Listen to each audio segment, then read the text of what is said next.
amazing. Yeah. So you were able to further manifest and kind of make these thoughts and intentions more cohesive and sticky a little bit. Yeah.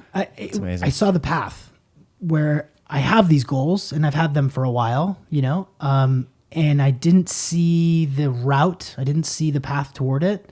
And after some neurofeedback, I also had the honor of being a part of Steven Kotler's Zero to Dangerous, which is a flow cultivation course to find your ways into flow states. So I was doing that also. I actually did that beforehand, but I didn't have the vision. I had the discipline to do my work, but I didn't have the vision for what my goals would be and how to get there.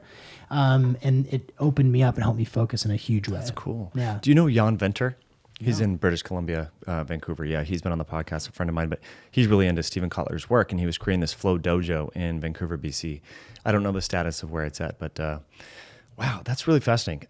So I did neurofeedback back in 2011, like 6 sessions, and I found it very frustrating because it was back then it was 24. It was a TV. It was the movie that I was watching, and it kept stopping, like you were saying. And I was like, dude, I'm never going to get this, man. This was before I learned how to meditate and everything like that. So I think now I'd be much more inclined and probably would maybe get a little bit of a better outcome. I wasn't eating keto back then. I mean, I was still kind of paleo, grain free, but I was in my late 20s and having wine at night and not sleeping that well and all that. So it'd be interesting. I would like to go back and just kind of see. You were early on the neurofeedback. Yeah, it was a buddy of mine, Fred Grover, and he had an assistant in his office, Lori. And so he had, I can't remember what machine he had, but he worked with a lot of the Denver Broncos at that time who had post-concussive syndrome and early CTE. And so he found that was really effective for their impulsivity.